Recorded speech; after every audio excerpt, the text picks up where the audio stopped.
السلام عليكم. الفيديو بتاع النهارده هنلون المقبض ده من البوليستر، هلونه على شكل نحاسي قديم. تعالى معايا الشرح عشان تاخد خلفيه تلون ازاي. شايف الجمال؟ بس طبعا كلنا هنعوزوه المقبض اهو يا جماعه، فهنصنفره. طبعا الحاجه اللي هتعوزها عشان تعمل الفينش ده لون اسود، لون ذهبي، حته اسفنجه، الفرشه بتاعتك المعروفه طبعا، واهم حاجه هتصنفره. هتقولي لا، تطلع الزفاره اللي فيه وتصنفره صنفيره زينه. طبعا عشان تتخلص من الزفاره هسيب لك فيديو شرح كامل في اول تعليق، لو الناس هي متضايقه من الزفاره بتاعت البوليستر.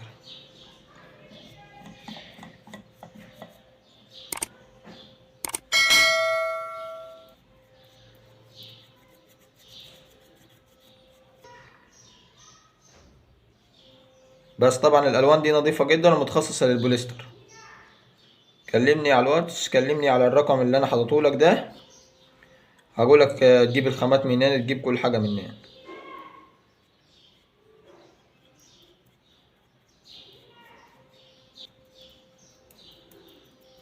تنفع ترشها برضو عادي، بس طبعا انا عامل الفيديو ده ايه للناس لسه بادئه واحده واحده معاك. انا برشه رش اسعر بس انا برشه. طبعا هتقول لي لا، اقول لك اسرع، لكن لو انت لسه اللي بادئ تعمل لك دستتين 3 في اليوم لونه عادي، وربنا كرمك وبات كمبروسر يرشه.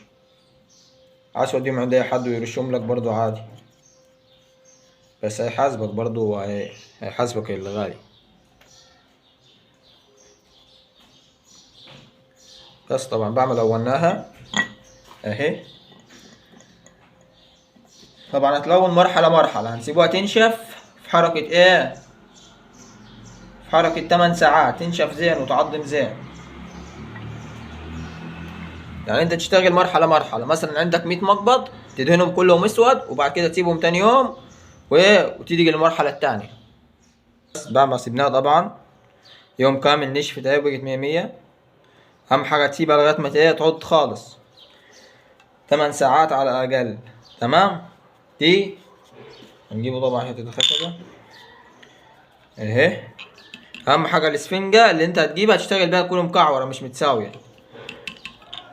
تخبطها، تحطها في اللون الذهبي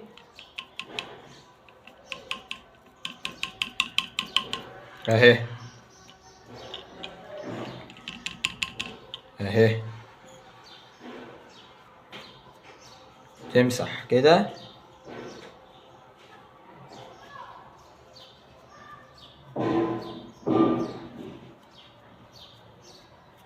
طبعا التشطيب ده هو المطلوب اهي. دي يا جماعة المقابض اللي بتعمل كده اهي، نفس النظام، بس ما تديهاش ذهبي، تديها لحويس الذهبي مكعورة، ما تكونش مقصوصة قصة سليمة اهي.